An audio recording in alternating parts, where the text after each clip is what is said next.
live. I found an article from BBC News or the British Broadcasting Corporation News. And the top of the article says the rapid remaking of a nation in 100 days. So this article was written for BBC News by Anthony Zucher and Tom Geohagen. So let's check this out. During last year's presidential campaign, Donald Trump constantly repeated his intention to bring about dramatic change as soon as he returned to the White House. But few expected it to come at such breakneck speed. In the 3 months since he took the oath of office, the 47th president has deployed his power in a way that compares to few predecessors. In stacks of bound documents signed off with the presidential pen and policy announcements made in all caps on social media, his blizzard of executive actions has reached into every corner of American life. To his supporters, the shock and awe approach has been a tangible demonstration of an all-action president, delivering on his promises and enacting long-awaited reforms. But his critics fear he is doing irreparable harm to the country in overstepping his powers, crippling important government functions, and perhaps permanently reshaping the presidency in the process. Here are 6 turning points from the first 100 days. And this is according to BBC News. Point number 1. Presidential power. A social media post sets off a constitutional reform. For once, it wasn't a Trump social media post that sparked an outcry.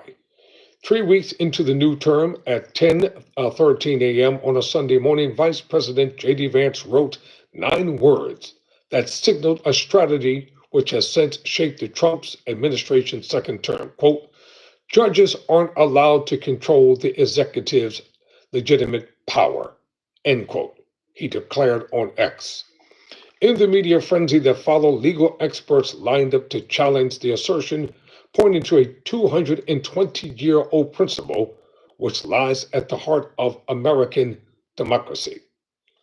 And I'll say, from what I've been reading and from what I've been analyzing, the Republicans say we don't have a democracy. They said this is a republic. Courts have the power to check and strike down any government action, laws, regulations, and executive orders they think violates the U.S. Constitution. Vance's words represented a brazen challenge to judicial authority and, more broadly, the system of 3 co-equal branches of government crafted by America's founders. But Trump and his team remain unapologetic in extending the reach of the executive branch into the 2 other domains, Congress and the courts. The White House has moved aggressively to wrest control of spending from Congress, unilaterally defunding programs and entire agencies. This erosion of its power has been largely met by silence on Capitol Hill when Trump's Republicans hold slim majorities in both chambers. The courts have been more resistant, with well over 100 rulings so far halting presidential actions they deem to be unconstitutional, according to a tally by the New York Times. Some of the biggest clashes have been over Trump's immigration crackdown. In March, more than 200 Venezuelans deemed a danger to the U.S. were deported to El Salvador, many under sweeping wartime powers and without the usual process of evidence being presented in court. A Republican-appointed judge on a federal appeals court said he was, quote, shocked, end quote, by how the White House had acted. Quote, "Now the branches come too close to grinding irrevocably against one another in a conflict that promises to diminish both," end quote, Judge J. Harvey Wilkerson wrote. Trump and White House officials have said they will obey court rulings, even as the president lambasts many of the judges who issue them, and the administration at times moves slowly to fully comply. It all amounts to a unique test of a constitutional system that for centuries has operated under a certain amount of good faith. While Trump has been at the center of this push, one of his principal agents of chaos is a man who wasn't born in the US, but who built a business empire there. Point number two, brandishing a chainsaw dressed in black. Elon Musk, dressed in black from head to toe and wearing sunglasses, stood center stage and basks in the adulation of the conservative political action conference crowd. The richest man in the world, who wants to cut trillions of dollars from the federal government, said he had a special surprise. Argentinian President Javier Milei, known for his own budget slashing, emerged from backstage and handed him a shiny gold chainsaw. Quote, "This is the chainsaw for bureaucracy," end quote, Musk exclaimed. Chainsaw. So here is the photo of Musk.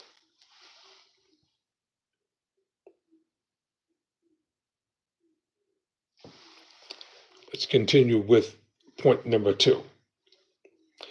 It was a dramatic illustration not only of Musk's enthusiasm for his, quote, Department of Government Efficiency, end quote, known as DOGE, assistant or assignment, but also of the near rock star status that the South African born technologist has developed among the Trump faithful. Since that appearance, Musk has dispatched his operatives across the federal government, pushing to access sensitive government databases and identify programs to slash. Although he has not come anywhere near to finding the trillions of dollars of waste he once promised, his cuts have drastically reduced dozens of agencies and departments, essentially shutting down the U.S. Agency for International Development and attempting to dismantle the Department of Education.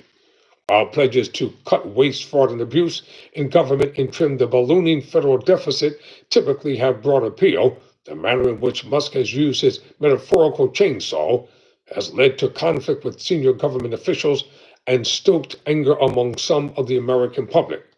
Some Trump supporters may approve of the administration's aggressive budget cutting, but other constituents have berated Republican legislators at town hall events. Hecklers have expressed fear that the cuts will adversely affect popular government programs like Social Security retirement plans, veterans benefits, and health insurance coverage for the poor and elderly. Their concerns may not be entirely misplaced, given that these schemes make up the bulk of federal spending. If these programs are not cut back, sweeping tax cuts that Trump has promised would further increase the scale of U.S. government debt and put at risk arguably his biggest election promises, economic prosperity. Point number three, the economy. When trader Richard McDonald saw Trump hold up his chart in the White House Rose Garden showing a list of countries targeted by U.S. tariffs, he knew he had to act fast.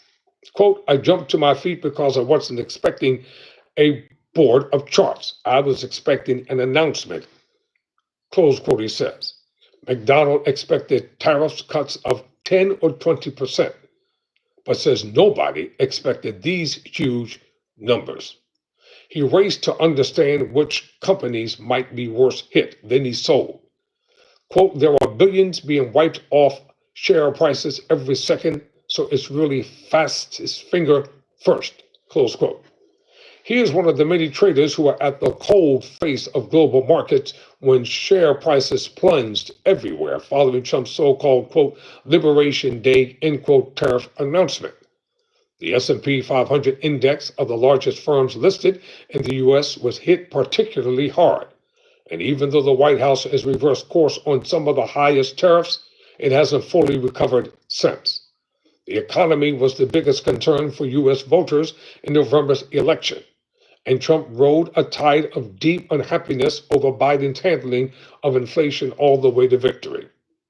He plans to cut prices, pare back government regulation, and boost homegrown industry, was a pro-business message warmly welcomed on Wall Street and by many working Americans.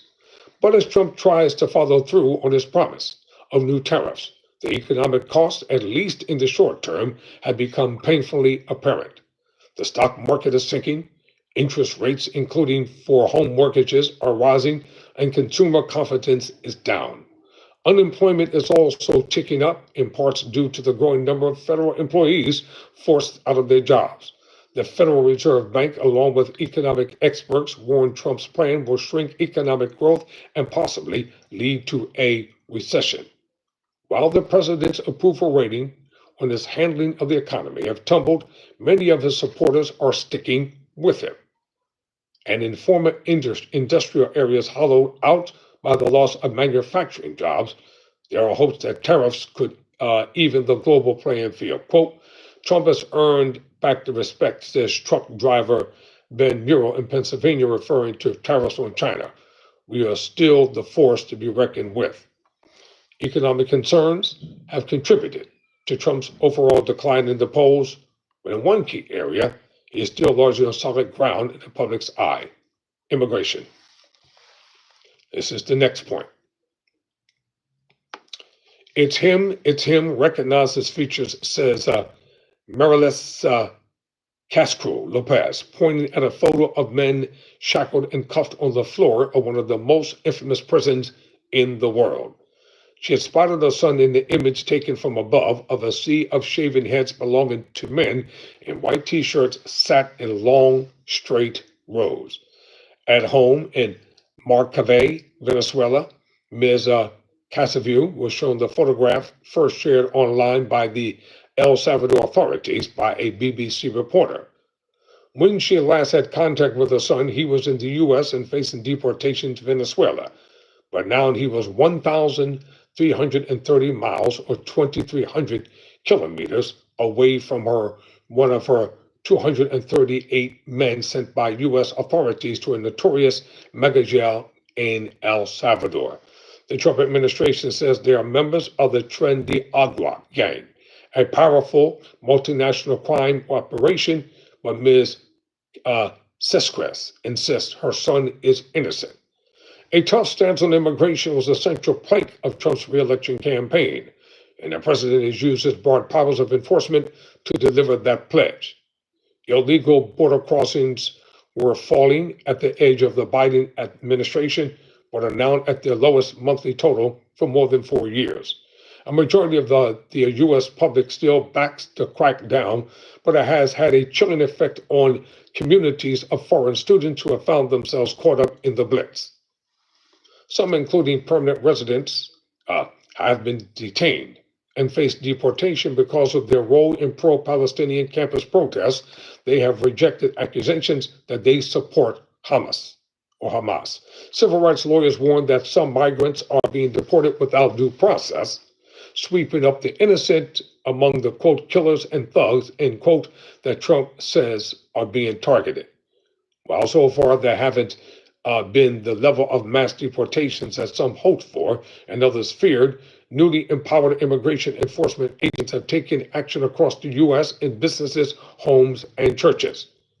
They have been active in universities, too, which have become a prominent target of President Trump in several other ways.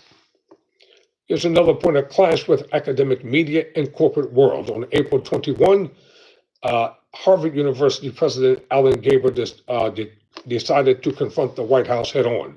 In a letter to the university community, he announced a lawsuit challenging the Trump administration's move to freeze billions of dollars in federal grants.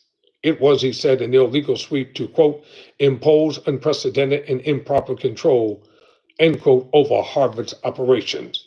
The White House said it had to take action because Harvard had not tackled anti-Semitism on campus issue that Garber City University was taking steps to address.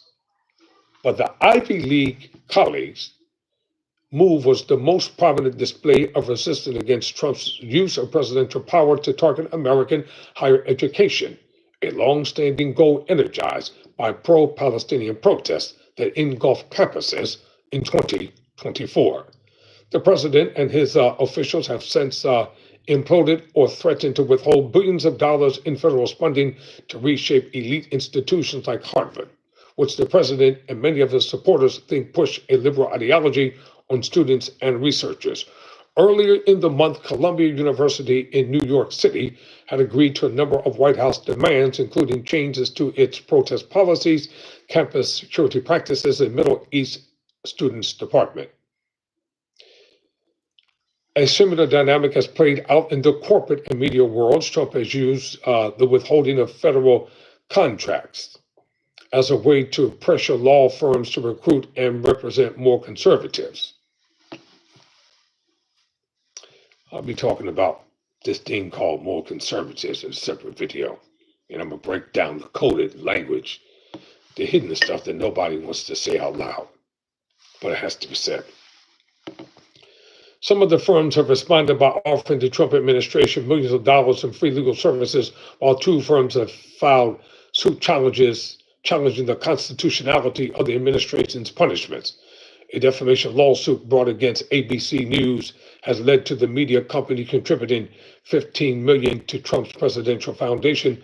CBS is also in talks to settle a separate lawsuit over a Kamala Harris interview at its parent company. Paramount seeks federal approval for a merger with Skydance Media. The Associated Press, by contrast, has resisted administration pressure to accept Trump's, quote, Gulf of America, quote, name change, despite the White House's efforts to block the news agency from coverage of the president. On the campus trail, Trump warned about the runaway power of the federal government. Now in office, he is wielding that power in a way no previous modern president has attempted. Nowhere, however, have the impacts of his efforts been more visible than within the federal government agencies and departments that he now controls. So, a retreat on race and identity.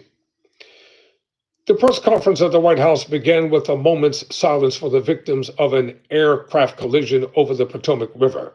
Within seconds of the pause coming to an end, however, Trump was on the attack. A diversity and inclusion initiative at the Federal Aviation Agency was partly to blame for the tragedy, the president claimed, because it hired people with severe intellectual disabilities as air traffic controllers. He did not provide any evidence. It was a startling moment that was emblematic of the attack his presidency has launched against inclusivity programs that have proliferated in recent years across U.S. government and corporate world. Trump has directed the federal government to end its diversity and equity programs and investigate private companies and academic institutions thought to be engaged in illegal DEI.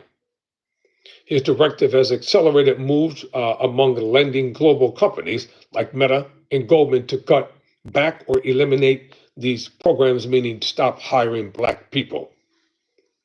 First introduced in the 1960s in the wake of civil rights victories, early reforms of DEI were an attempt to expand opportunities for Black Americans.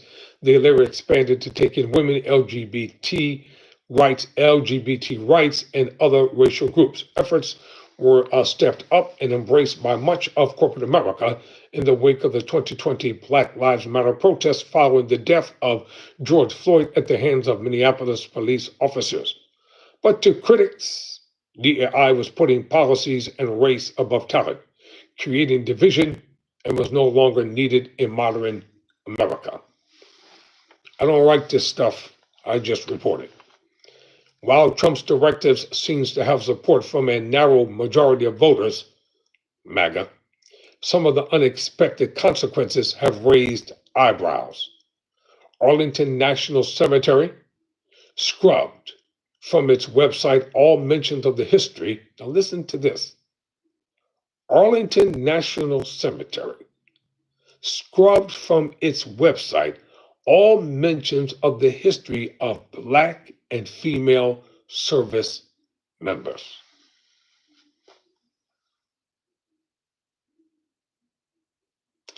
And the Enola Gay aircraft that dropped an atomic bomb on Japan was initially flagged for removal from Pentagon documents, apparently due to the word, quote, gay, close quote. Donald Trump's first 100 days have been an unprecedented display of unilateral power exercised by modern American presidents. His efforts to dismantle large swaths of the federal government will take years, if not decades, for subsequent presidents to restore, if they so desire, if there are any more presidents. In other ways, however, Trump's efforts so far may end up being less permanent. Without the support of new laws passed by Congress, many of his sweeping reforms could be wiped away by a future president. And so, to that extent, this whirlwind leads to lasting changes remains an open question. Last year, the narrow Republican majorities in Congress will attempt to provide the legislative backing for Trump's agenda, but their success is far from guaranteed.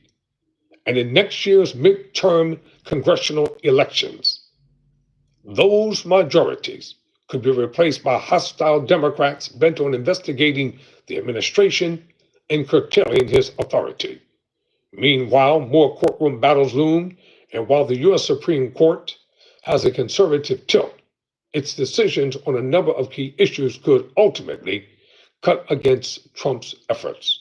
The first 100 days of Trump's second term have been a dramatic show of political force, but the next 1,361 will be the real test of whether he can carve an enduring legacy.